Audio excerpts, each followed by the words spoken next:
Cantique numéro 327. 6, 48. Chantons notre bonheur en des accents joyeux, nous les enfants du Père, car nos noms sont écrits dans le livre des cieux, par le sang du calvaire.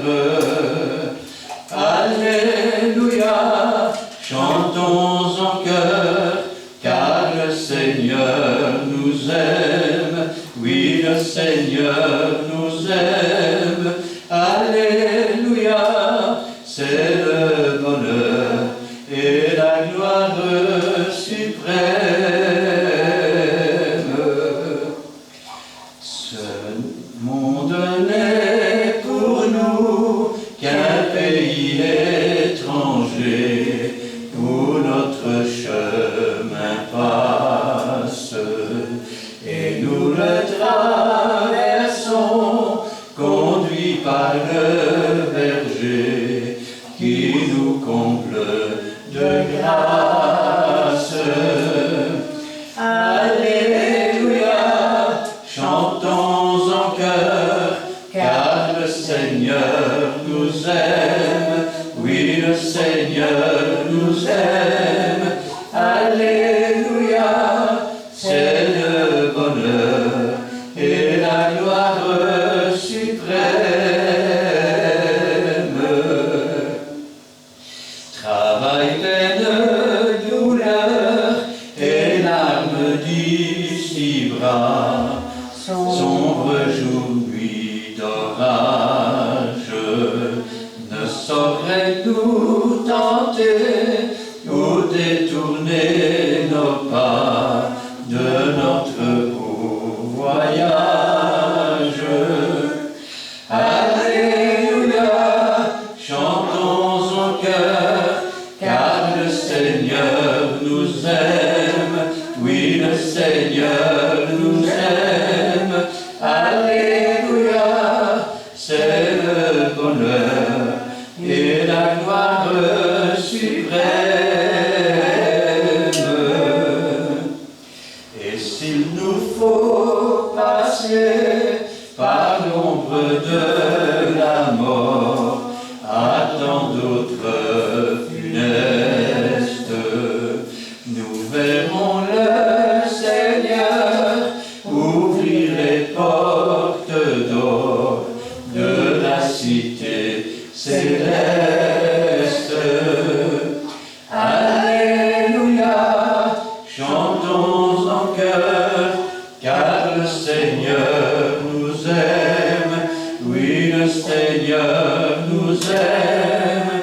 Alléluia, c'est le bonheur et la gloire suprême. Amen. Amen. On peut chanter, non? On peut chanter encore. Encore une fois? Oui, un autre, non, peut-être. Pourquoi pas? Dieu Tout-Puissant, le 346. 346. Vous le connaissez par cœur, ça. Mais ça va? Oui, non. Et moi, j'ai tombé dessus comme ça. 4. Saint-Esprit. Oui. Dieu Tout-Puissant, quand mon cœur considère tout l'univers créé par ton pouvoir, le ciel d'azur, les éclairs, le tonnerre, le clair matin ou les ombres du soir. De tout mon être alors s'élève un chant, Dieu Tout-Puissant, que tu es grand. De tout mon être alors s'élève un chant,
ciel. Je redirai dans son divin séjour, rien n'est plus grand que ton amour. Je redirai dans son divin séjour, rien n'est plus grand que ton amour. Amen. Amen. Et enfin le 52.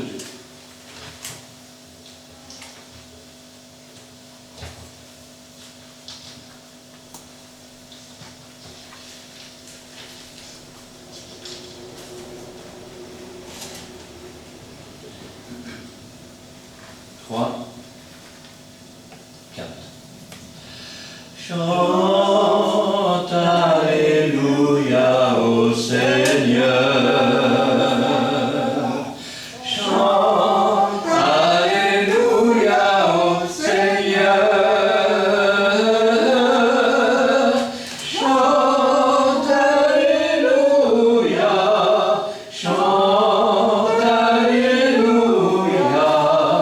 Chante Alléluia au Seigneur. Chante Alléluia au Seigneur. Chante Alléluia au Seigneur. Chante Alléluia. Chante Alléluia. Chante Alléluia au Seigneur. Amen. Amen. Cet après-midi, j'aimerais bien se prendre la parole de Dieu avec vous.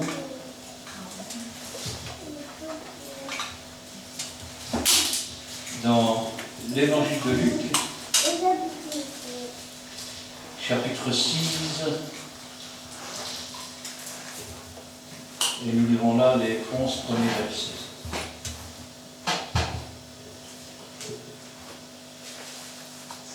Je vais demander à Sylvie de remettre la parole du Seigneur entre ses mains, et Gina nous fera la lecture. Merci Seigneur que nous sommes récompensés cet après-midi.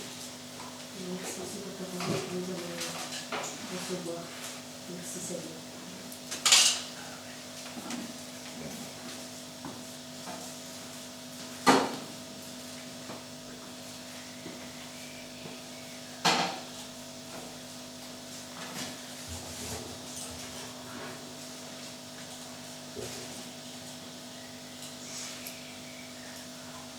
Il arriva un jour de sabbat, appelé second premier, que Jésus traversait des champs de blé.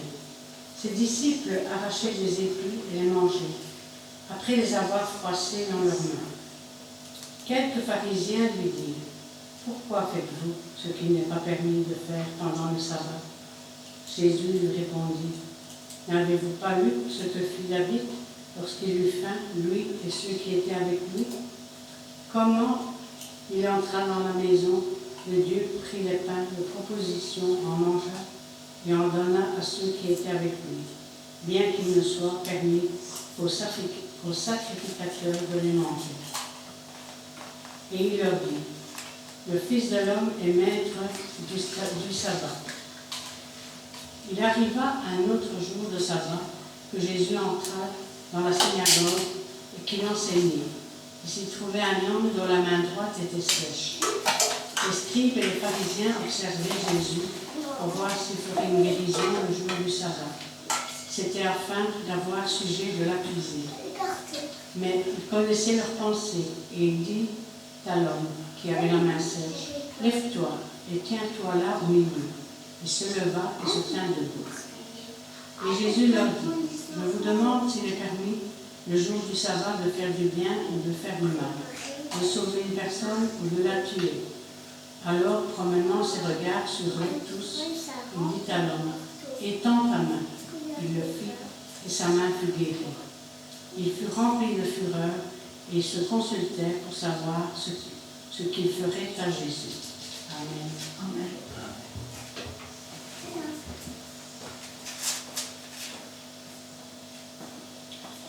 Il arriva un jour de sabbat.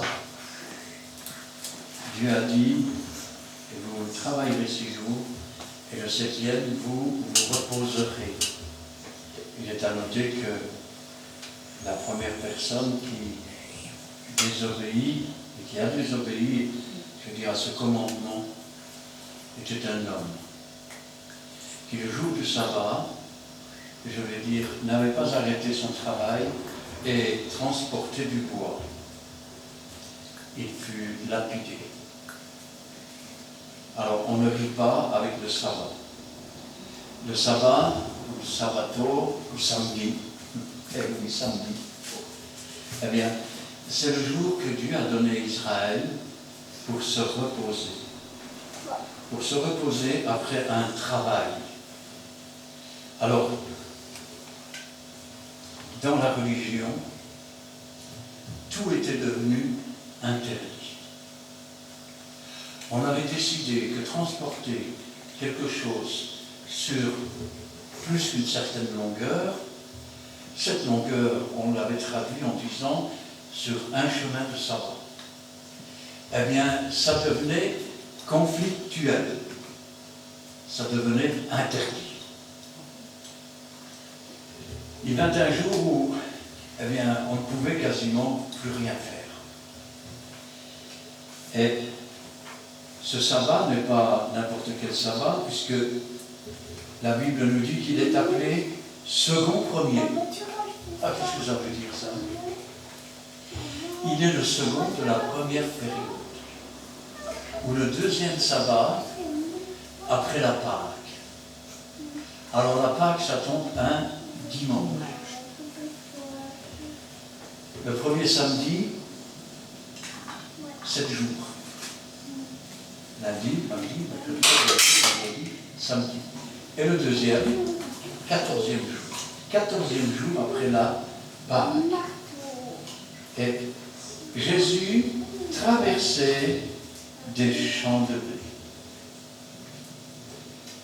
Quand je pense à cela, je dis quand même, Seigneur, même dans ces actions, il y a de la prophétie. Rappelez-vous cette parabole que Jésus avait donnée. Le champ, c'est le monde. Le bon blé, c'est les fils de Dieu. L'ivraie, c'est les fils du malin. Et il traverse, c'est Jésus qui traverse, un champ de blé. C'est comme si Jésus traversait au milieu de son peuple. Et ses disciples arrachent des épis, les mangeaient, après les avoir placés dans leur pain. Parfois, nous pensons, et beaucoup le pensent, que seuls, je vais dire, les pasteurs enseignent quelque part. Et que le peuple, il est tout juste là pour écouter. Sauf que parfois, eh bien, nous tombons sur des gens qui sont spirituels. Et quand nous écoutons ces gens qui sont spirituels, on est censé, je vais dire, les réconforter, et c'est eux qui nous réconfortent. C'est eux qui parfois nous révèlent certaines choses. Alors, eux, ils prennent des épis. C'est bien des épis. Les épis, ah oui, les épis, c'est comme la parole de Dieu. Oui, c'est comme la parole de Dieu. Sauf que, si on la prend comme ça, eh bien, c'est pas bon. C'est pas bon, pourquoi? Parce qu'il faut qu'elle soit décortiquée. Il faut qu'elle soit expliquée. Il faut que la coquille qui cache le sens de l'écriture soit enlevée. Alors, qu'est-ce qu'ils font? Ils commencent à rouler les épis dans leurs mains. afin d'enlever les coquilles, afin qu'il ne reste que le bon grain. Pourquoi? Parce que, malheureusement, dans la parole de Dieu, on sait qu'il faut se méfier du levain des pharisiens, mais il faut aussi parfois se méfier de ceux qui ont, je vais dire, du blé quelque part, hein, pour faire une bonne farine, mais elle est toujours sous coquille. Ça veut dire qu'ils connaissent les textes, mais ils ne connaissent pas, je vais dire, réellement Dieu. Ils ne connaissent pas réellement Jésus. C'est un texte qui est enfermé derrière une coquille. Alors oui, c'est du blé, oui, c'est très bon, mais qui va nous rompre la coquille afin qu'il ne reste que le bon blé? Les disciples le font avec leurs mains. Je vais dire autrement. Dans une église, vous avez des gens qui s'assoient, je vais dire, dans la charrette de l'évangile. Et ils ne bougent pas. Qu'il fait bon à ton service, Jésus mon sauveur. Et puis vous en avez qui mettent la main à la charrue et qui poussent. En avant pour le Seigneur, en avant pour le Seigneur. Eh bien, ceux qui travaillent pour le Seigneur avec leurs mains, ce sont les mêmes qui roulent les épis de blé, qui enlèvent, je vais dire, ce qui est sec, ce qui est mort, ce qui ne sert pas à faire de la bonne farine ou du bon pain. On appelle ça aussi la gangue. Le même terme est employé entre parenthèses pour l'acier, pour la fonte. Quand on fait de la fonte avec des fourreaux, vous avez l'acier qui coule dans le fond, et vous avez la gangue qui est en réalité, je vais dire, ce avec quoi on fait du métier permétallurgique. C'est ce qu'il y a autour du minerai de fer, c'est mélangé, je vais dire, avec la cendre de coq, et avec ça, ça fait du laitier permétallurgique. Eh bien, quand on enlève comme ça des coquilles, c'est comme si Jésus est avec ses disciples, nous travaillons pour le Seigneur, et avec le Seigneur, nous vannons le blé. Est-ce que c'est vanner? On prend, je vais dire, on commence d'abord par le battre, pour enlever les coquilles, ensuite on le lance au vent. Les grains retombent dans le drap et les fines coquilles s'envolent. Eh bien, c'est un peu ce qu'ils font dans leurs mains. Et après cela, ils portent ce blé dans leur bouche. C'est la première chose qu'ils font, ils commencent à le croquer. Quand on prend du blé et qu'on le broie, ça devient quoi? Tout moulu, comment on appelle ça quand on le met dans des sacs? De la farine, voilà. Alors, commençons à faire de la farine. Et puis, quand on est inspiré par le Saint-Esprit, eh bien, il y a l'huile qui vient. Et quand, je vais dire, le chrétien n'a pas perdu, je vais dire, sa valeur, nous sommes le sel de la terre, nous assaisonnons la terre par la parole de Dieu. Et quand il n'a pas perdu sa saveur, eh bien, elle est salée. Et donc, dans sa bouche, ça devient la pâte qui forme les pains sans levain. Mais qui va former le pain sans levain? C'est le feu. C'est le zèle que donne l'Évangile. En fait, c'est une forme de parabole, je veux dire, qui nous parle de ce que les disciples marchent avec Jésus dans le champ, dans le monde, et qu'ils prennent, je veux dire, la parole de Dieu, qui est encore sous forme d'étude, qui est encore sous forme de parabole, qui est encore sous forme de description. Ils la broient et en font des pains sans levain. Un pain pur et parfait. Et ce pain, il sort de la bouche. Ouvre ta bouche, a dit le Seigneur, et je la remplirai. Jésus traversait les champs de blé, ses disciples arrachaient les épis et les mangeaient. après avoir froissé dans leurs mains. Et je peux poser une question. Si maintenant, vous faites à manger, mais que vous ne mangez pas vous-même, est-ce que vous pouvez décrire la saveur de maintenant? Est-ce que vous pouvez dire cette partie-là est mauvaise, cette partie-là est bonne? Alors, avant de commencer à enseigner, il faut soi-même goûter. Et goûter à la parole de Dieu. Et une fois qu'on a goûté, c'est vrai que la parole de Dieu, c'est comme le rouleau du livre. Quand on en parle, c'est bien, c'est comme du miel, c'est tellement agréable. Hein? Mais quand on l'avale et qu'on la prend pour soi, elle devient parfois amère. Amère pourquoi? Parce qu'elle nous révèle des choses qui dans nos cœurs ne sont pas ce qu'ils doivent être. Alors, les disciples les arrachent, les froissent dans leurs mains et les mangent. Alors, vous remarquerez une chose. Quand vous avez une religion, n'importe laquelle, ça n'a pas d'importance, eh bien, vous ne dérangerez jamais personne. Non?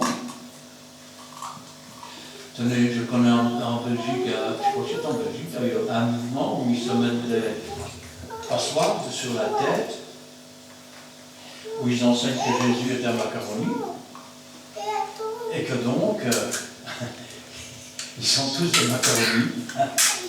Pourquoi pas? Après tout, il y en a qui annoncent que Jésus n'est pas ressuscité, il y en a qui annoncent que Jésus ne reviendra pas, il y en a qui se font appeler Jésus. Ça n'a jamais été vrai. Mais quand le Fils de Dieu est venu sur la terre, il a dérangé. Et quand vous devenez un vrai enfant de Dieu, vous commencez à déranger. C'est ce que Jésus dit quand il dit « Heureux serez-vous lorsqu'on vous persécutera, lorsqu'on vous outragera, lorsqu'on dira faussement toutes sortes de choses à cause de mon nom. » Et regardez ce qui se passe. Quelques pharisiens, alors les pharisiens, ils ont vu ça. Ils ont dit, ils sont en train de se nourrir du blé, du bon blé. Nous, on donne le blé avec la coquille, puisqu'on est déjà incapable de comprendre. Alors, notre religion à nous, c'est précepte sur précepte. Tu ne peux pas faire ça, tu ne peux pas faire ça, tu ne peux pas faire ça, et on ne peut pas faire ça. Et si tu fais tout ce que je te dis, alors ça ira bien. Mais faites ce que je dis, et faites pas ce que je fais. Alors, les pharisiens leur disent, pourquoi faites-vous ce qui n'est pas permis de faire pendant le sabbat?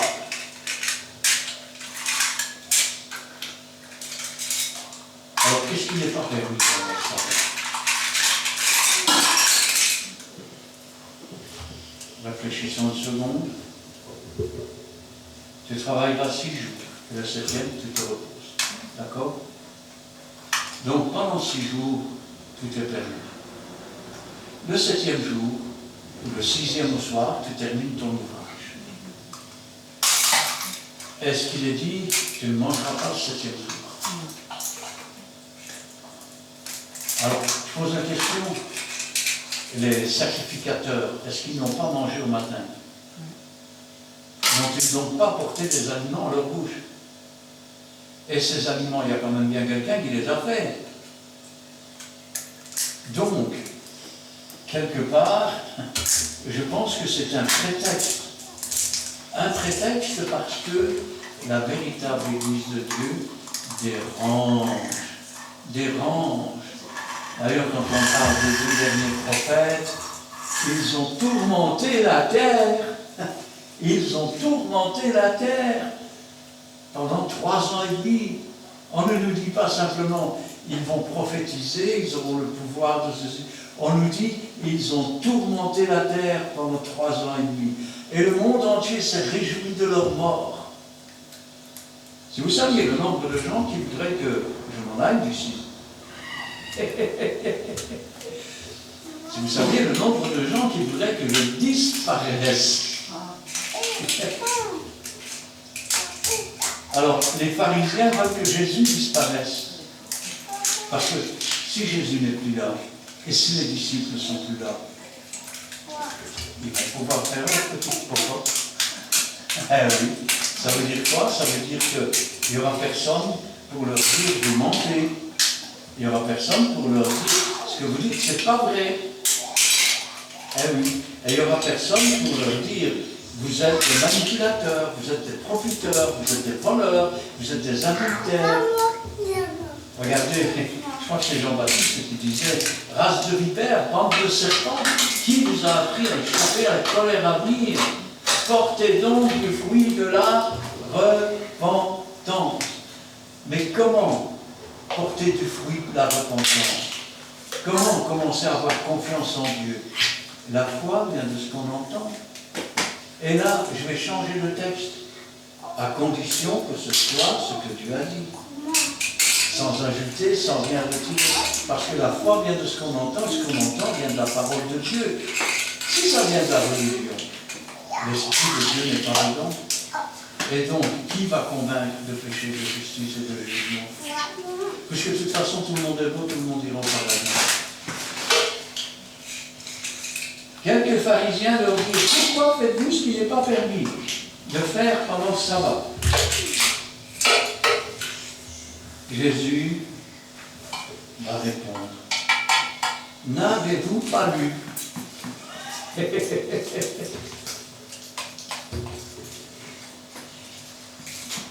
Quand nous avons en face de nous des contradicteurs, eh bien, la seule réponse qu'on peut leur apporter, n'avez-vous pas lu?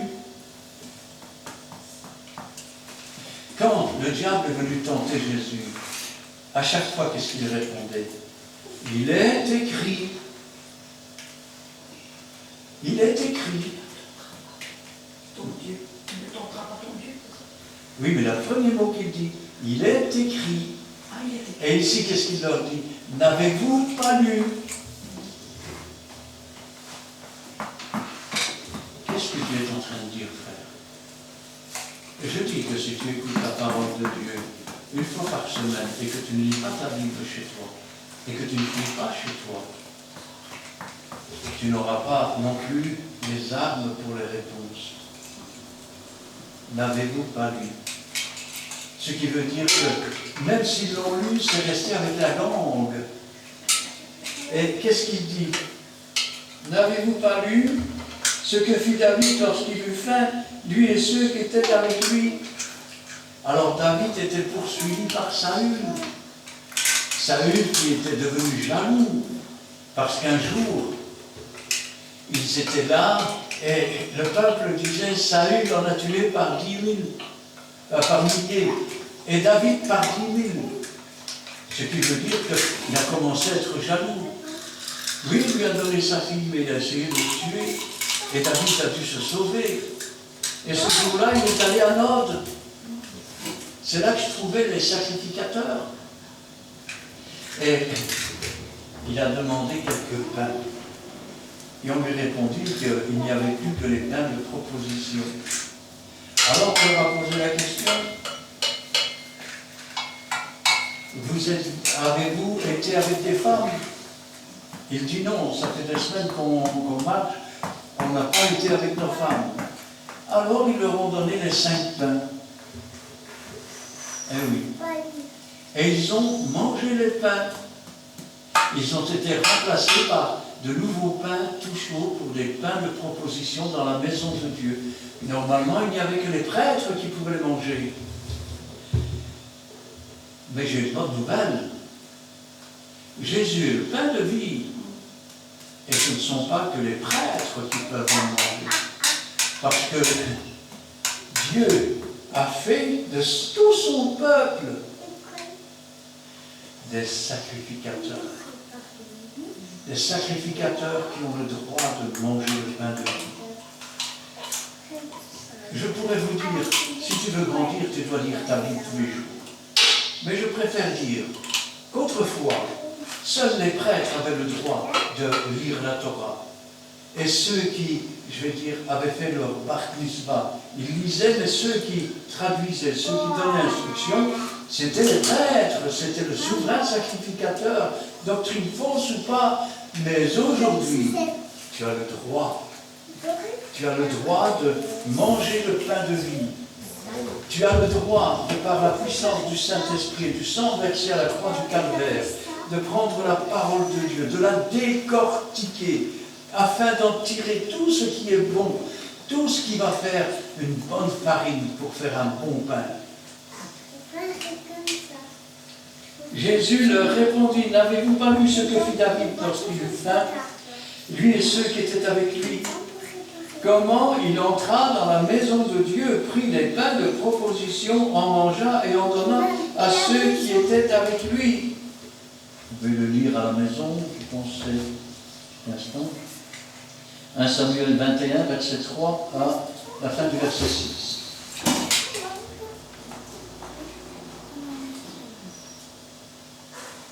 Et on donna à ceux qui étaient avec lui, bien qu'il ne soit permis qu'aux sacrificateurs de le manger.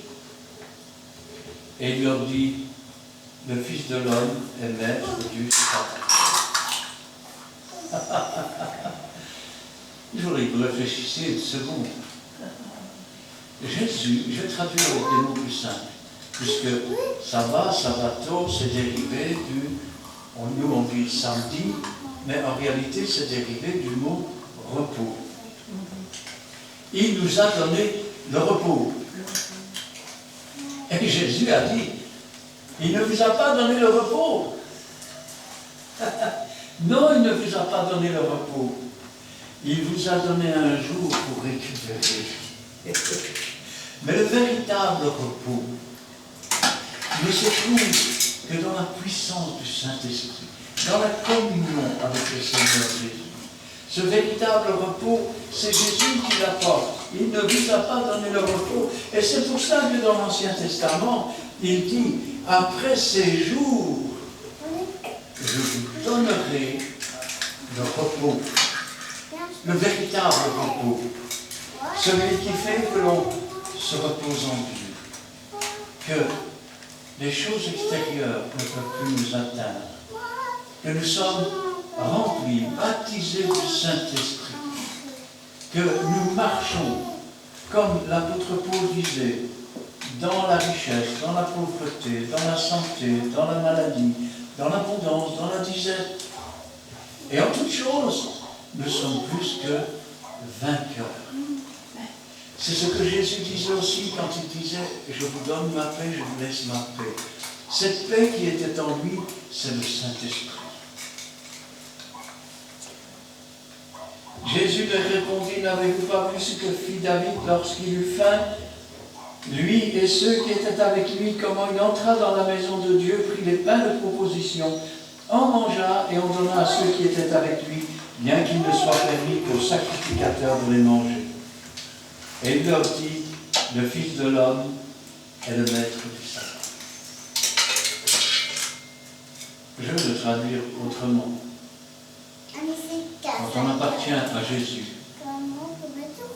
il faut toujours être prêt à partir pour rejoindre Jésus. Il faut toujours être prêt à partir pour servir Jésus. Que ce soit dans la nuit, que ce soit dans la journée, il faut toujours être prêt.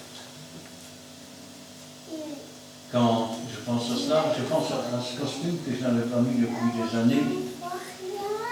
C'est le seul costume qui est équipé avec une croix. Vous savez pourquoi?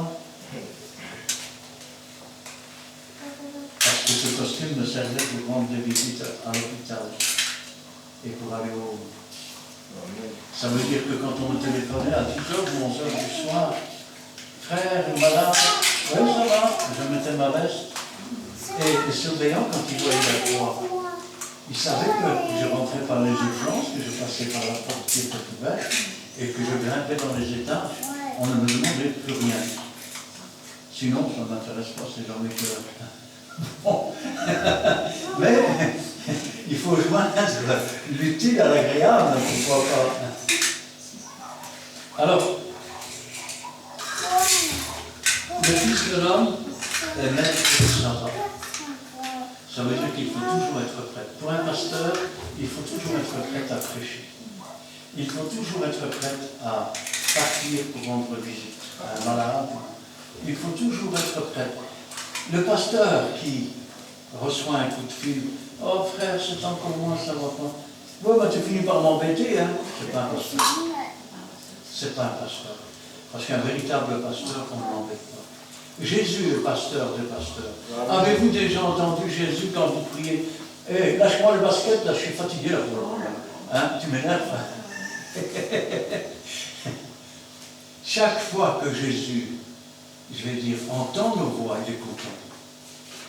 Parce que ce qui l'inquiète, ce n'est pas de nous entendre prier, que ce soit le jour ou la nuit. Ce qui l'inquiète, c'est comme tout parent. Vous avez déjà remarqué ça? Quand les enfants arrêtent de faire du bruit, au bout d'une minute ou deux, au moins ils sont en train de faire un mauvais coup. Alors, instinctivement, je ne les entends plus, qu'est-ce qu'ils font? Et on va voir. Eh bien, c'est la même chose. Dieu aime nous entendre, Dieu aime nous répondre. Et puis, nous arrivons à un autre sabbat. C'est-à-dire, c'était le second premier, donc c'est le troisième premier. Vous voyez, à partir d'un passage, on ajoute à l'autre, on est au troisième, c'est-à-dire au 21e jour après la Pâque. Il arriva un autre jour de sabbat que Jésus entra dans la synagogue. Alors, l'entrée de la synagogue était ouverte à tous les Israéliens qui ont, je vais dire, à l'âge de 10 ans, fait ce qu'on appelle leur bar mitzvah, c'est-à-dire qu'ils sont considérés comme adultes, c'est-à-dire qu'on leur donne la Torah, c'est-à-dire le livre de Dieu à lire, et après la lecture, eh bien, ils sont acceptés dans, je vais dire, le peuple de Dieu. Vous remarquez qu'avec Jésus, c'est un peu différent, puisque, ben oui, c'est un petit peu différent. Avec Jésus, on commence par entendre parler de Jésus, le Saint-Esprit convainc de péché, de justice, de jugement, on se convertit, puis on commence à marcher avec Jésus, et ensuite on prend un engagement de bonne conscience envers Dieu, c'est-à-dire un baptême. J'attire quand même l'attention là-dessus parce que quand les parents font baptiser les bébés, c'est souvent parce qu'ils ont une mauvaise conscience. Or, quand c'est un engagement de bonne conscience, je pose la question, est-ce qu'un parent peut s'engager pour son enfant? Les 3/4 des criminels de la terre ont été baptisés en tant que bébés. Est-ce que ça en a fait des convertis? Non. Alors, le baptême, ça se donne quand on est un adulte responsable et que l'on veut prendre un engagement. Et les parents ne peuvent pas s'engager pour savoir ce que l'enfant va devenir. Alors, un autre jour de sabbat, et qui enseignait, et s'y trouva un homme dont la main droite était sèche. Si on lit les deux textes ensemble, d'habitude on ne le fait pas. D'ailleurs, la première partie était quasiment jamais prêchée non plus. Pourquoi? Parce qu'il faut pour ça d'abord pouvoir décortiquer, pour voir ce qui se cache derrière le texte. Alors, la deuxième partie, c'est un homme qui est dans la synagogue. Il a un problème, cet homme. Parce que s'il met du blé dans sa main, il ne va pas pouvoir faire ça. Sa main est sèche. Ça veut dire qu'il déjà il ne sait pas saisir.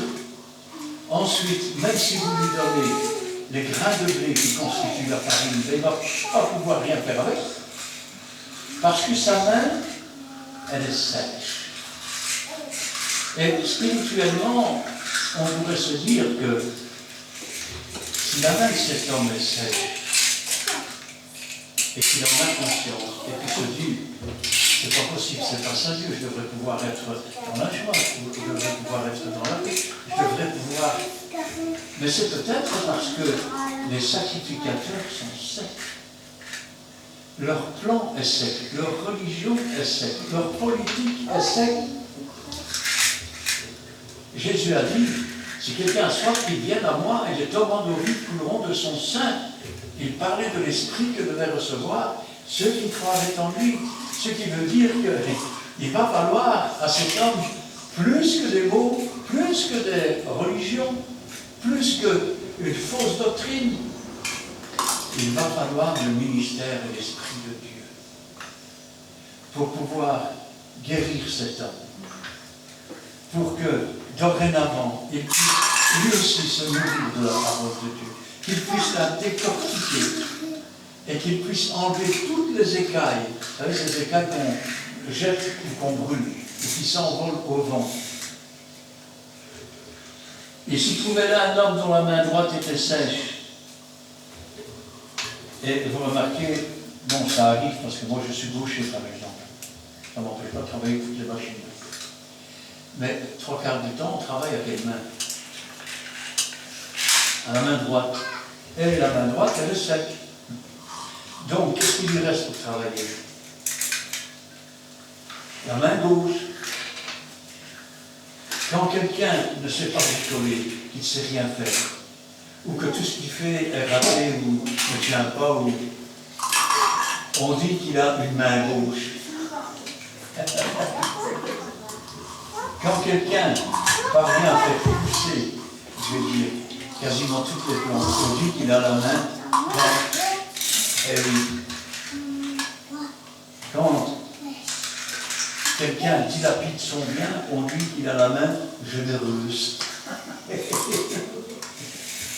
Quand on tombe sur un violon, on dira qu'il a la main légère. Et quand on tombe sur quelqu'un qui bat sa femme, on dit qu'il a la main lourde. Alors, les mains, ça parle beaucoup. Ça parle tantôt d'une chose, tantôt de l'autre. Et ici, cet homme, il ne peut travailler qu'à sa main gauche. Or, quand Jésus est assis à la droite de Dieu. Il est la droite de Dieu. Et Jésus voudrait bien que nous soyons sa droite à lui. Et que donc nous soyons installés tous à sa droite. Un jour, il y a un disciple qui ne savait pas ce qu'il disait. Et la mère de ses disciples, de ses 2 disciples, était venue. Permet que l'un de mes fils s'assoie à droite et l'autre à gauche. Ça partait d'un bon sentiment, sans doute, non? Mais si tu t'assois à la gauche de Jésus, tu prends la place de Jésus, tu t'assois à la droite de Dieu. Ah ben oui. S'il y en a un d'un côté, un de l'autre, Dieu se met où? Il y en a un qui a pris la place de Jésus, il y en a un qui est devenu la droite de Dieu. Eh oui, parfois on ne réalise pas ce qu'on demande. Alors il est évident que Jésus ne peut pas laisser cet homme comme ça. Cet homme doit être guéri. Pourquoi? Parce qu'il doit pouvoir aussi décortiquer la parole de Dieu et les grains de blé. Il doit pouvoir aussi rendre témoignage de la puissance et de la bénédiction de Dieu. Tu dis que tu rends témoignage? Dieu est grand, Dieu est bon, mes frères. C'est pas ça le témoignage. Un témoin, c'est quelqu'un qui a vu, c'est quelqu'un qui a subi, c'est quelqu'un qui a vécu. Si tu as fait des expériences avec Jésus, raconte ce que tu as vécu avec Jésus. Eh oui, ça, c'est un bon témoignage. Si tu racontes maintenant ton histoire et que tu racontes comment tu as rencontré Jésus, comment il a changé ta vie, ça, c'est ton évangile. C'est la bonne nouvelle que tu as reçue de la part de Dieu qui a changé ton cœur et ta vie. Quand on regarde l'évangile de Matthieu, il raconte ce que Jésus a fait dans sa vie. Quand on regarde l'évangile de Marc, c'est le même, l'évangile de Luc. Nous avons tous un évangile à écrire. Je ne vous dis pas de commencer à écrire un livre avec vos mémoires, c'est pas ça que je dis. Mais je dis que nous avons tous des expériences avec Jésus, des expériences dont nous pouvons faire profiter les autres. Vous savez, parfois, je vais dire, il y a des moments difficiles. Je me souviens de cette femme, elle avait entendu la parole de Dieu, mais je crois que rien n'avait été décortiqué. Tout était encore enfermé, caché derrière, je vais dire, la coquille. Et donc, c'était trop dur à avaler. Et je me souviens que cette femme m'avait demandé, son mari m'avait demandé pour venir la voir. Et quand je suis arrivé, elle me dit, Dieu ne m'aime pas. J'ai dit, Dieu ne t'aime pas? Qu'est-ce que tu lui as fait? Je n'ai rien fait, mais Dieu n'aime pas les bossus. D'ailleurs, dans la Bible, il n'y a aucune bossue. Aucune bossue, et Dieu n'a jamais guéri de bossue. Alors je l'ai regardée, je me suis moqué d'elle. Elle me dit, ça te fait rire? Je dis, oui, ça me fait rire. Tu n'as jamais lu cette femme qui était courbée depuis 38 ans? C'était une fille d'Abraham. Elle ne pouvait pas se redresser. C'est un autre mot pour dire qu'elle était bossue. Tu vois que Jésus a guéri les bossus. Alors ne dis pas que Jésus ne t'aime pas. Peut-être que toi tu n'aimes pas Jésus et que tu veux trouver des prétextes pour ne pas t'en approcher. Eh oui. Ici trouvait un homme dont la main droite était sèche. Les scribes et les pharisiens observaient Jésus pour voir s'il ferait une guérison le jour du sabbat. Je vais même aller plus loin. Je pense qu'ils savaient que Jésus allait venir. Et je pense qu'ils ont invité cet homme à venir avec cette main sèche. Parce qu'ils voulaient accuser Jésus de travailler le jour du sabbat. Alors je vais vous dire, quand on est un enfant de Dieu, on n'est pas un enfant de Dieu 2 heures pendant la réunion. On n'est pas un enfant de Dieu 1 heure parce qu'on lit la Bible, ou 20 minutes parce qu'on prie. Être un enfant de Dieu, c'est ce qu'on est réellement, c'est notre essence. Je veux dire, comme je l'ai dit ce matin, quand tu vois une plante, tu ne dis pas c'est un vase, tu dis c'est une plante. Un chrétien, ce n'est plus un homme pécheur, ce n'est plus une femme pécheresse. C'est une disciple de Jésus, une étudiante de Jésus, un étudiant de Jésus. Et qui dit étudier, ça veut dire que nous avons toute une vie pour nous approcher davantage et davantage de Dieu. Toute une vie pour apprendre. Et pourtant, il y a encore des choses que nous apprendrons plus tard. Parce qu'un jour viendra où nous serons connus comme nous avons été connus. Et nous connaîtrons de cette façon-là. C'était afin d'avoir sujet de l'accuser.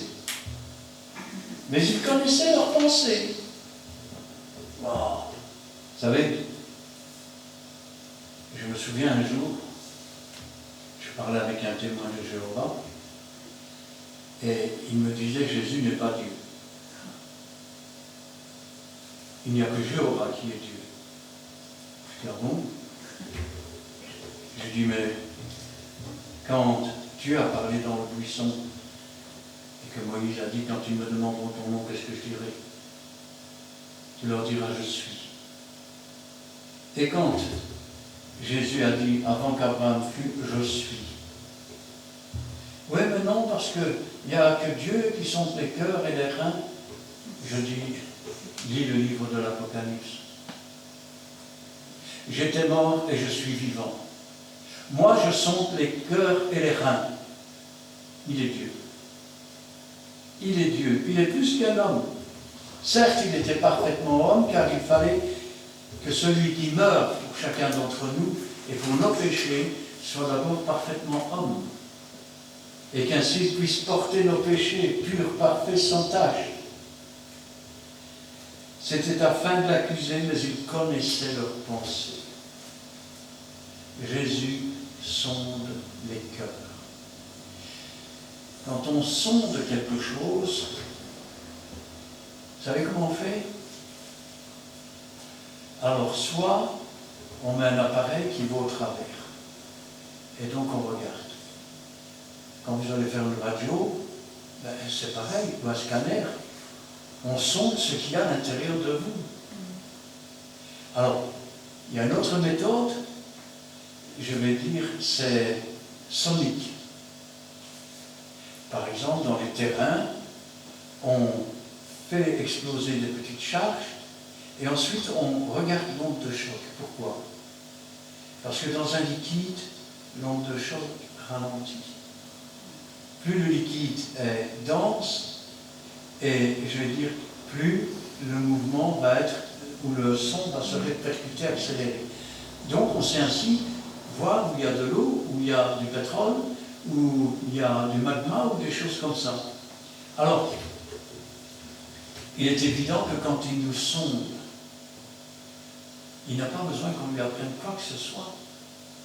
Parce qu'il sonde, quand il dit il sonde les cœurs, c'est-à-dire qu'il sonde non seulement nos pensées, mais les motifs de nos pensées. Et il sonde la méchanceté, ou la frustration, ou la tristesse qu'il peut y avoir dans l'être. C'est pour cela que parfois, pour un même crime, vous entendez, pour un même crime, l'un a été puni de mort par Dieu et l'autre pas. Eh oui, pour le même crime. Pourquoi? Parce que Dieu a sondé tous les tenants, tous les aboutissants. L'un devait mourir, l'autre, je vais dire, devait avoir encore une chance. C'est comme ça que Dieu nous regarde. Il n'y a rien qui ne connaisse de nous. La Bible elle-même dit que nos cheveux sont comptés, que la parole n'est pas encore sur notre bouche, que déjà il connaît la fin et la suite. Il connaissait leurs pensées. Et il dit à l'homme qui avait la main sèche, lève-toi et tiens-toi là au milieu. Oh, oh, oh, oh.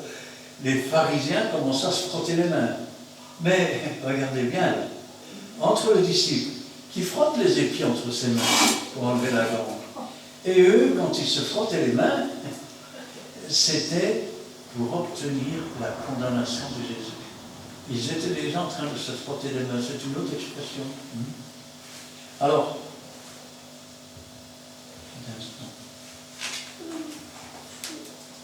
Jésus leur dit, je vous demande s'il est permis le jour du sabbat de faire du bien ou de faire du mal.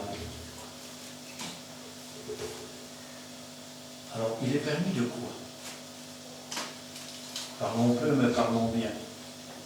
Si donc ton bœuf ou ton âne a faim le jour du sabbat, tu ne vas pas le détacher pour le laisser aller manger? Si. Si ton âne est tombé dans le puits, bien que ce soit le sabbat, tu ne vas pas aller chercher? Ah, mais alors, quand c'est à toi, tout est permis, parce que tu as une bonne excuse. Mais quand c'est pour les autres, c'est niet et niet. Il faut y aller aussi. Il faut y aller aussi. Est-il permis de faire du bien ou du mal? De sauver une personne ou de la tuer? À sauver. Il leur dit finalement, en sourdine, mais il leur fait comprendre, on est le jour du sabbat et la seule chose à laquelle vous pensez, c'est de me tuer. C'est de trouver quelque chose pour m'accuser, pour me faire mourir. Moi, je suis là le jour du sabbat et je suis venu pour sauver. Quand Jésus est venu, il a dit, je ne suis pas venu abolir la loi, je suis venu l'accomplir. Je ne suis pas venu juger le monde, je suis venu sauver le monde. Alors, promenant ses regards sur eux, et je peux vous dire que j'aimerais pas que Jésus me regarde comme ça. Parce que quand il les a regardés, c'est avec colère et indignation. Comme pour dire, vous avez fait venir cet homme qui a besoin de guérison, tout ça parce que vous vouliez me tuer. Et moi, je suis là pour guérir cet homme. Et il les regarde avec colère. Vous imaginez ce qui se passe quand, je vais dire, des enseignants, des pasteurs ou autres, agissent comme ces gens, et que Jésus du haut du ciel le regarde fâché, avec indignation. Vous voudriez Jésus me regarde comme ça. Moi, je peux vous dire, j'ai des enfants et des petits-enfants. Mais quand il y en a un qui fait quelque chose qui n'est pas bien et que je commence à lui faire les grands yeux, ben oui. Mais ces gens n'ont plus de limites. Comme je le disais ce matin, ils ont laissé passer leur chance et ils vont finir dans le séjour des morts. Alors, promenant ses regards sur eux avec indignation et colère, c'est marqué dans les autres passages qui en parlent, il dit à l'homme, il va parler à cet homme avec bienveillance, étends ta main. Waouh! Bon, ben, puisque je ne sais pas me servir de ma main droite, je vais essayer de faire comme ça. Si ça ne va pas, j'essaierai comme ça. Si ça ne va pas, j'essaierai comme ça. Étends ta main. Étends tes mains vers Jésus. Ce n'est pas toi la solution. Ce n'est pas ton intelligence. Combien de fois, pour se tirer d'un pétrin, on va faire comme ça, on va faire comme ça, on va faire comme ça. Et souvent, on vient demander un conseil quand la bêtise est déjà faite. Oui. Et puis, on voudrait que les pasteurs puissent réparer les bêtises déjà faites. Pourquoi ne t-on pas venu demander conseil avant? Eh oui. Alors, cet homme, Jésus lui dit, étends ta main. Allons-nous essayer de vivre par nos efforts et par la grâce de Dieu? N'avez-vous jamais lu, oui, ça devient contagieux, n'avez-vous jamais lu comment Abraham,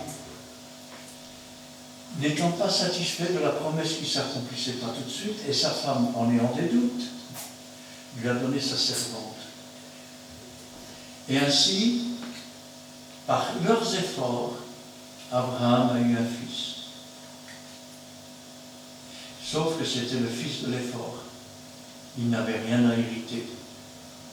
Certes, il serait une nation nombreuse, Dieu lui avait promis à Abraham, mais il n'hériterait pas.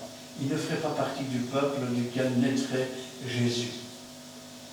Il ne ferait pas partie du peuple duquel naîtraient les 12 patriarches.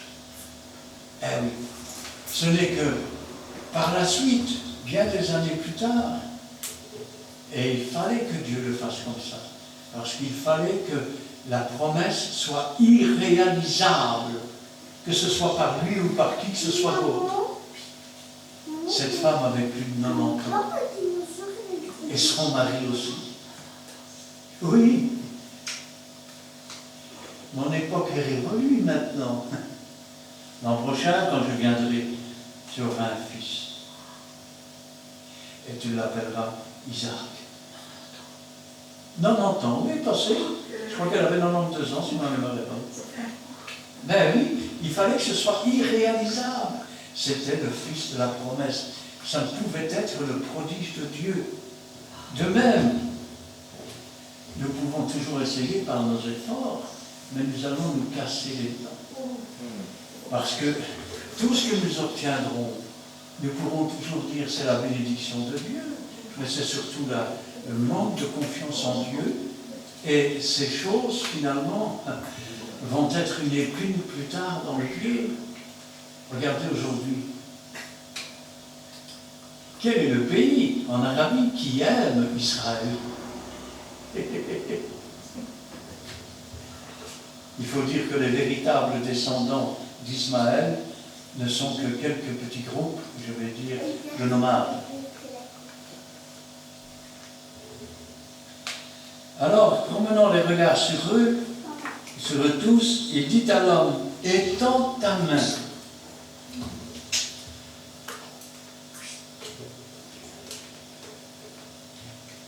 Ouais, je vais aujourd'hui, mais le plus de temps que ma main ne sert à rien, le plus de temps que j'essaye, ça va changer. Hein?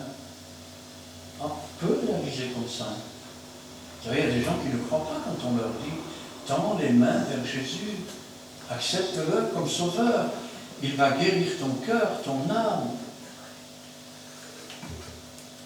Oui, mais moi, vous savez, c'est comme le miracle. Je l'ai déjà dit, mais vous arrivez dans un pays d'Afrique et vous passez à côté d'un homme qui a 2 béquilles et qui marche difficilement, il est sur pied. Tu sais que Jésus t'aime. Oui, Jésus t'aime, il a donné sa vie pour toi. Hein? Alors, au nom de Jésus, jette tes béquilles et marche. Il va prendre ses béquilles, il va les jeter, il va marcher. Il va marcher. Faites ça avec des gens qui se croient intelligents. Ils arrivent avec leurs béquilles. Jésus te guérit, jette tes béquilles. Alors jette une, garde l'autre. Jette tes béquilles. Oui, mais après si je tombe. Vous comprenez que ça ne peut pas marcher, hein?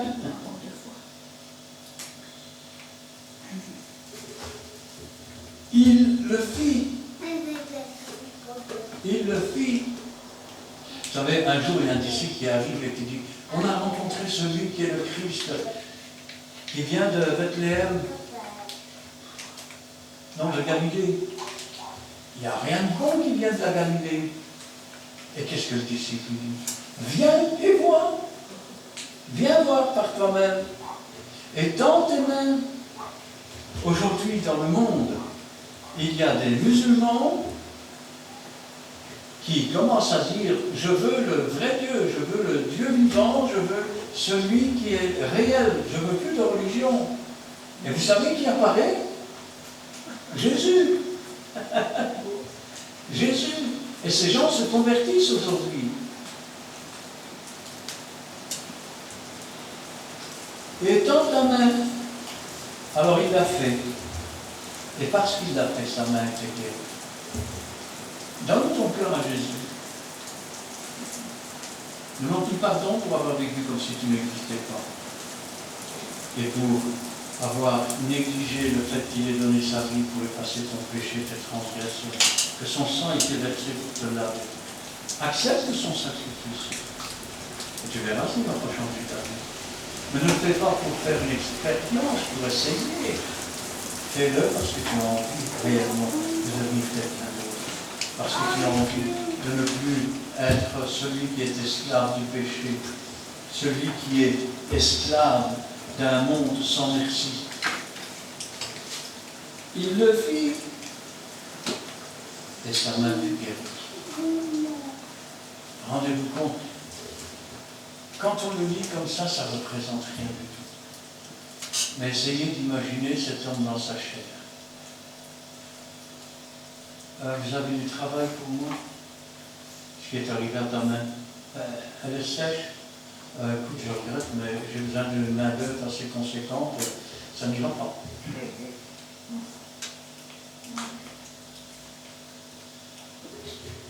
Bonjour mademoiselle, bonjour. Vous habitez dans le quartier? Qu'est-ce qui est arrivé à ta main? Elle est sèche. Ah bon? Non, j'habite ailleurs. Et où ça? Tu ne connais pas. Tant pis. Sa main est guérie. Alors, je ne sais pas, mais je vais vous dire une chose qui va vous étonner. Imaginons qu'un dimanche matin, je choisisse une église au hasard, que je rentre dans cette église et qu'il s'y trouve quelqu'un qui, je veux dire, qui est possédé ou qui est infirme, et que j'invoque le nom de Jésus et que cette personne soit guérie. Vous savez ce qui va se passer après? Il y a 9 chances sur 10 que les pasteurs ont dit, écoutez, chez nous on ne fait pas ça, toi aussi, mais j'étais guéri. Non, écoute, ici on ne fait pas ça, ce serait mieux si tu allais voir ailleurs. Si Jésus entrait dans beaucoup d'églises aujourd'hui, on lui dirait, qu'est-ce que vous venez faire ici? Non, écoutez, c'est mieux que vous partiez parce que ici, on n'est pas comme ça. Ils furent remplis de fureur. Leur plan n'a pas marché. Ils sont fâchés. Et ils commencent à se consulter pour savoir qu'est-ce qu'on va lui faire à celui-là. Il est grand temps d'en discuter. Il faut absolument liquider Jésus. Vous savez, les gens religieux, c'était pareil.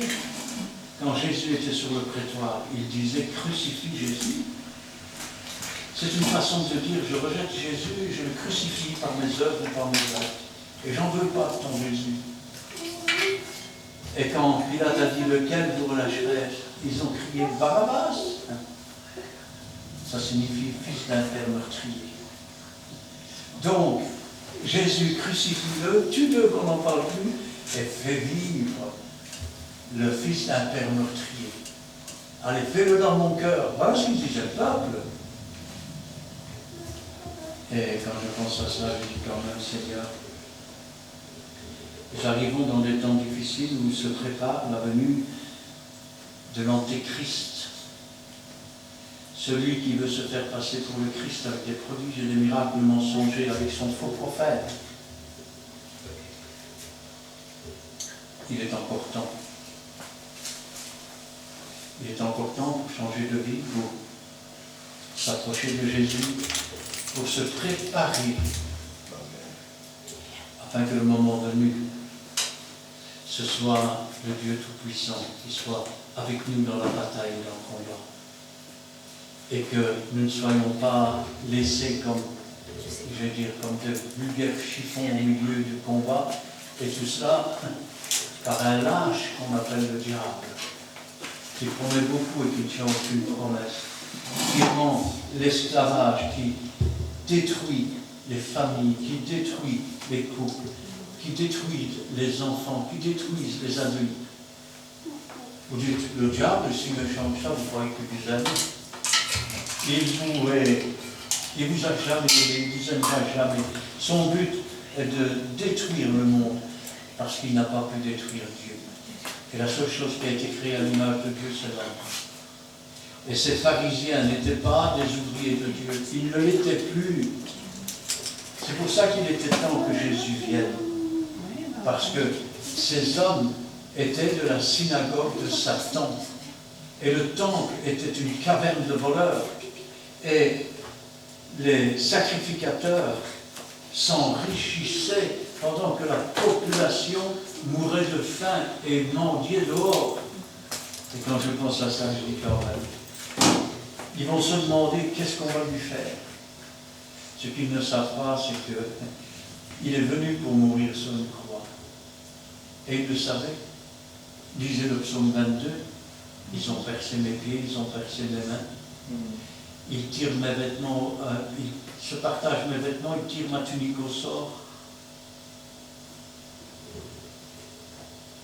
Et quand je pense à ça, je dis quand même, Seigneur, malgré que tu savais tout ce qu'ils allaient te faire, il y avait juste un homme à sauver là. Et tu es venu quand même. Ça nous montre que si tout le monde entier était parfait et que nous seuls nous soyons perdus, il serait quand même mort sur la croix. Quand il a dit tout est accompli, il pensait à moi, il pensait à vous. Eh oui. Amen. Amen. Nous allons prier. Éternel, notre Dieu, notre Père, nous te louons, nous te rendons grâce. Béni sois-tu et gloire à toi, louange te soit rendue. Parce que ta parole, elle est la vérité, elle est la vie. Elle nous montre, Seigneur, combien nous devons prendre soin de nos âmes. Quand un enfant est à notre charge, nous veillons à ce qu'il mange bien. Nous veillons à ce qu'il boive bien. Nous veillons à ce qu'il soit bien lavé. Eh bien, Seigneur, aide-nous afin que nous aussi nous nourrissions bien notre âme. Afin que nous aussi nous allions boire à la source même. Afin que nous aussi nous soyons bien lavés par le sang de l'agneau. Aide-nous, Seigneur, à laver nos pieds chaque jour afin que nous puissions marcher davantage dans tes voies. Et qu'ainsi, le moment venu, tu ne sois pas obligé de nous dire « Retirez-vous, ouvriers d'iniquité, je ne vous connais pas ». Mais que tu puisses nous dire « Viens, bon et fidèle serviteur, viens, bonne et fidèle servante, entre dans le repos de ton maître. Béni sois-tu et gloire à toi, parce que nous n'avons rien mérité, nous ne mériterons jamais rien. Mais en toi, nous avons tout reçu, et nous voulons partager cela, Seigneur, parce que ce que nous sommes devenus, c'est une grâce. c'est la bénédiction, c'est la promesse de ta parole qui s'accomplit chaque jour en chacun d'entre nous. Aussi, permets que nous ne mettions aucun frein et que tu puisses te saisir de nous, que tu puisses faire de nous des instruments et que tu puisses nous diriger, quels que soient les endroits où tu veux nous conduire. Et cela, Seigneur, pour la gloire de ton nom. Gloire au Père, gloire au Fils et gloire au Saint-Esprit. Amen. Amen. Père de gloire, et que bénisse notre Saint-Esprit. Merci Père que Saint pour ta parole. Bénis l'instrument. Aussi Père que Saint. Nous voulons que Père que Saint nous marchons sur l'heure. Nous te sanctifions parce que tu es toujours là, Père que Saint. Et tant donné ta promesse, nous fais fortifier Père que Saint, qui a dit qu'il sera toujours là jusqu'à la fin du temps. Nous te sommes très reconnaissants, Père que Saint, c'est ta parole qui est sortie. Père, bénis tes chacun de ces présents. Père, tes ta parole, Père que Saint. Donne-nous, Père que Saint, aussi le discernement, Père que Saint, qui nous fasse comprendre ce que tu veux nous enseigner, tu veux nous parler, tu veux nous faire, que ta volonté se manifeste en nous à travers ta parole. Nous te sommes très reconnaissants. Aussi, Père que Saint, nous te bénissons, nous te sanctifions parce que tu es le Dieu des circonstances et de temps. Merci, Père que Saint, parce que c'est toi qui nous guéris aussi de nos handicaps, même des handicaps spirituels, Père que Saint. C'est toi, éternel Dieu, qui nous donne encore la force pour faire ce que toi tu veux pour que ta gloire et ta volonté se manifestent en nous. Nous te bénissons, nous te sanctifions, Père. Soyez les choses sanctifiées, dans le nom précieux de Seigneur Jésus-Christ. Amen. Amen. Merci Seigneur pour cet instant béni passé à ta présence. Merci pour ton amour, ta bonté, ta miséricorde et ta compassion. Merci car aujourd'hui, à travers ta sainte parole qui est vraie, tu nous rappelles les directives du jour du sabbat. Tu nous montres et tu nous rappelles tout ce que nous devons faire ou pas le jour du sabbat. Donne-nous de t'honorer, Seigneur, et de t'exalter, car tu es tout pour nous, tu es notre Dieu et notre Père. Et donne-nous, Seigneur, de toujours nous ressourcer au pied de ta sainte croix, à travers ta sainte parole qui est vraie, à travers tes écritures et tes préceptes qui sont exacts et qui sont justes. Non pas pour nous glorifier, mais pour glorifier ton beau et divin nom. Apprends-nous, Seigneur, à être un instrument béni entre tes mains. Façonne-nous, Seigneur, à ta façon. Et donne-nous, Seigneur, de ne pas regarder à gauche ni à droite, mais de regarder qu'à toi seul. Car tout nous vient de toi, Seigneur. Le salut nous vient de toi. Apprends-nous, Seigneur, à te rechercher, à te ressembler et à vivre en toi, pour toi et par et pour toi. Et afin que nous puissions abonder, Seigneur, de tes paroles, Seigneur, et aussi d'en partager à quiconque, Seigneur, on a besoin, Seigneur. Mets-les, Seigneur, sur notre chemin, Seigneur, afin qu'ils puissent eux aussi, Seigneur, te connaître et vivre pour toi, en toi et par toi. Et aussi, Seigneur, te servir, Seigneur, et lire ta sainte parole qui est vraie. Interviens, Seigneur, pour chacun de nous qui sommes là. Interviens, Seigneur, pour nos demandes, en prière, nos cas spéciaux. Nous mettons tout au pied de la sainte croix, en sachant que dans ton amour, tu interviendras, non pas comme nous le voulons, mais comme toi tu le désires. Merci, Seigneur, pour tout ce que tu feras. Gloire, honneur, puissance, parenté, dans le bon nom de Jésus. Amen. Seigneur Jésus, nous avons des instruments pour toi. Merci pour ta parole, au travers de ce serviteur, Seigneur Jésus, Saint-Esprit. Mais soyons bouillants pour toi, Seigneur Jésus, Saint-Esprit. En prier pour moi aussi, Seigneur Jésus, Saint-Esprit. Papa, je te remercie parce que tu m'as relevé dans ma santé. Et merci parce que je suis présente ici, Seigneur Jésus, Saint-Esprit. Là où tu veux que l'on soit, c'est toi qui décides. Et rien sans ta volonté à toi, Seigneur Jésus, Saint-Esprit. Merci pour ton amour déversé à la croix. Merci parce que tu es le Dieu qui peut tout. Il faut avoir foi en toi, car tu peux donner les guérisons, et j'y crois en cela, Seigneur Jésus. Et je te remets aussi, Seigneur Jésus, les gens qui ne te connaissent pas encore dans ce monde ici-bas. toutes les affaires qui sont arrivées sous cette terre, Seigneur Jésus, qui commence seulement.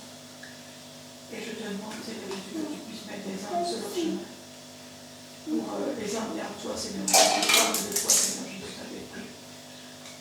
À Dijon, à Namur, Seigneur Jésus, ça a encore commencé. Au Luxembourg, enfin, dans toute la Wallonie, Seigneur Jésus, Saint-Esprit. Papa, je te demande que tu puisses parler dans leur cœur, afin de les amener à toi, Seigneur Jésus, Saint-Esprit, de tout mon cœur, de tout mon âme. Je te le demande, Seigneur Jésus, Saint-Esprit, pour qu'ils soient sauvés aussi, parce qu'il y a encore des âmes à sauver, et qu'ils puissent faire, que tu puisses faire tomber les écailles des yeux des gens, Seigneur Jésus, Saint-Esprit. Puisqu'il y en a beaucoup qui disent que c'est un soulagement, il y en a qui disent que c'est des autres choses. Et tu vois, Seigneur Jésus, Saint-Esprit, il y en a qui ont dit merci, mon Dieu, que je suis encore là. Mais puisses-tu parler encore afin de les amener plus près de toi, Seigneur Jésus. Avant ton retour, Seigneur Jésus, parce que tu es proche. Parce que c'est des choses comme ça, et puis par après, il y a encore d'autres choses, Seigneur Jésus. Ce n'est que le commencement.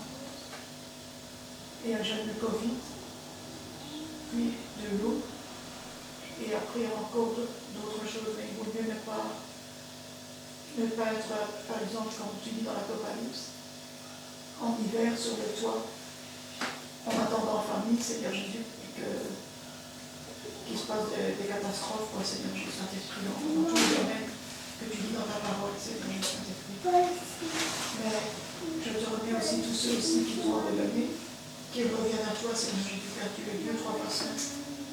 Et merci, Seigneur Jésus, parce que je grandis tout doucement avec toi. Parce que je m'appuie, parce que je te le demande. Et parce que aussi, Seigneur Jésus, je vais avoir la foi en toi, être plus forte en toi. Et avoir aussi l'intelligence de toi, Seigneur Jésus. Parce que je ne suis pas parfait. Et c'est pas parce qu'on n'a pas fait d'études qu'on est rien. Avec toi, on peut tout, Seigneur Jésus, Saint-Esprit. Déplacer les montagnes, ça c'est toi, Seigneur Jésus. Et nous, on peut tout avec toi et en toi, Seigneur Jésus, Saint-Esprit. Parce que l'homme s'y croit, Seigneur Jésus. Mais c'est toi qui peux tout, Seigneur Jésus, je l'ai compris. L'homme, il n'est rien du tout, il s'y croit sur cette terre. Qui va faire ci, qui va faire ça, qui connaît la météo, qui ne connaît rien du tout, Seigneur Jésus. Il est un homme pour parler, Seigneur Jésus, Saint-Esprit. Mais c'est toi qui fais tout, Seigneur, la météo, tout ce qui s'ensuit dans le ciel. Eux, ils savent rien, ils sont trop petits, ils sont des fourmis, Seigneur Jésus, Saint-Esprit. C'est ce que j'ai compris aussi avec toi, Seigneur Jésus, Saint-Esprit. Mais c'est toi le Dieu de l'univers, de tout, Seigneur Jésus, Saint-Esprit. C'est toi qui as fait les cieux, la terre et tout ce qu'elle remporte, Seigneur Jésus, dans la jeunesse. C'est toi, Seigneur Jésus. Mais nous, on est trop petits pour faire tout cela, Seigneur Jésus. Mais on est tout en toi, Seigneur Jésus, Saint-Esprit, si on s'appuie sur toi. Aide-moi à être cette femme-là pour toi, Seigneur Jésus, et à te servir, Seigneur Jésus. Et pour chacun ici présent aussi, qu'il puisse te servir, Seigneur Jésus, qu'il puisse encore grandir. Et merci parce qu'on est dans un bon chemin avec toi, Seigneur Jésus. Saint-Esprit, parce qu'on a des bons serviteurs, Seigneur Jésus, Saint-Esprit, qui viennent de toi, Seigneur Jésus, Saint-Esprit. Mais aussi, peut-être qu'il faut encore aller dans d'autres églises aussi, Seigneur Jésus. Ceux qui prêchent la parole, qui sont des serviteurs de toi, pour voir un peu qu'est-ce qu'il y en est aussi, Seigneur Jésus, Saint-Esprit. Pour les remettre à leur place, pour montrer tout doucement qu'est-ce qu'il y en est, Seigneur Jésus, Saint-Esprit.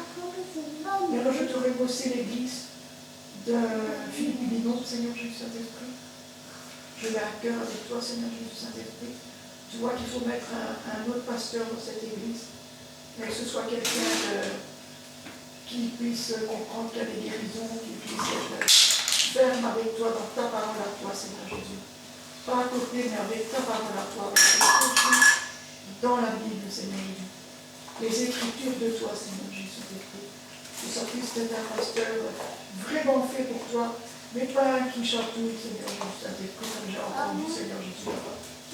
Et qu'on laisse tout faire, et qu'on s'assied, qu'on écoute et qu'on n'a rien compris.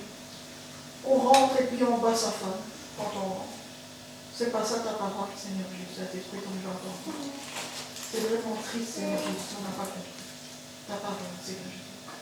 On n'est pas parfait parce qu'on doit chaque fois te demander. Je te le dis de tout mon cœur et de tout mon âme, Seigneur Jésus. Et merci parce que tu nous as choisis, Seigneur Jésus. Tes élus, ils étaient déjà choisis, Seigneur Jésus. Gloire, honneur et puissance à toi, Seigneur Jésus. Et mets un baume sur le cœur des gens qui sont dans les difficultés là-bas, Seigneur Jésus. Et pourquoi pour eux aussi, Seigneur Jésus. Enfin, toi, qu'ils puissent te connaître, Seigneur Jésus. Au nom du Seigneur Jésus, Saint-Esprit. Amen.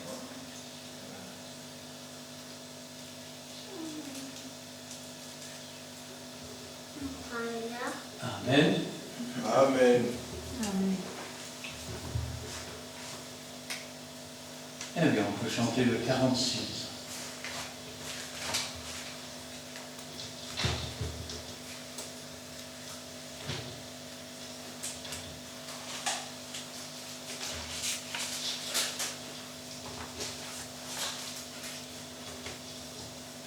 Trois.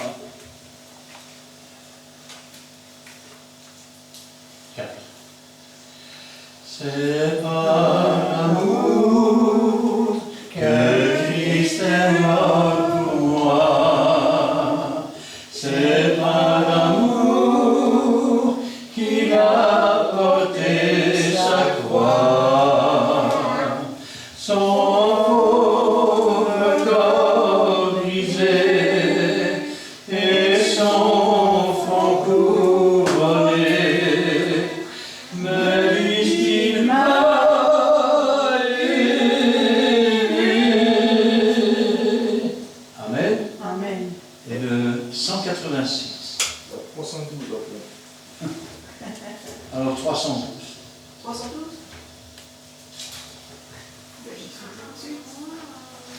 Merci Seigneur. Ah, on le connaît. Ah oui,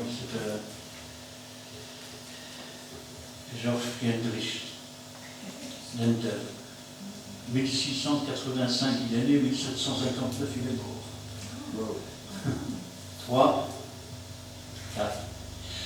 À toi la gloire, ô ressuscité, à toi la victoire, pour l'éternité. Brillant de lumière, l'ange est descendu, il roule la pierre du tombeau vaincu. À toi la gloire, ô ressuscité, à toi la victoire pour l'éternité.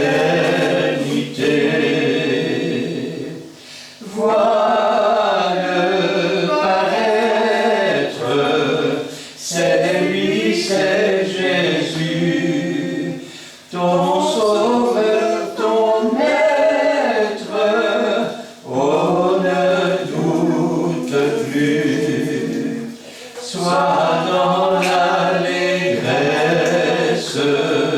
peuple du Seigneur, et redis sans cesse que Christ est vainqueur. À toi la gloire, ô ressuscité, à toi la victoire pour l'éternité. Craindrais-je encore, il vit à jamais, celui que j'adore, le prince de paix. Il est ma victoire, mon puissant soutien, ma vie et ma gloire. Non,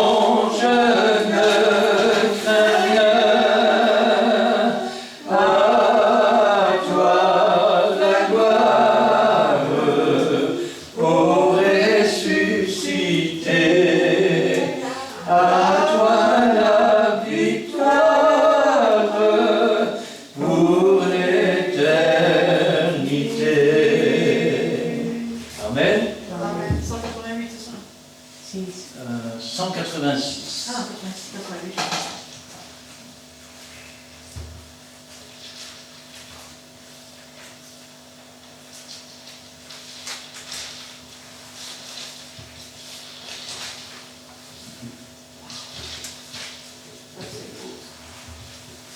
Trois, 4.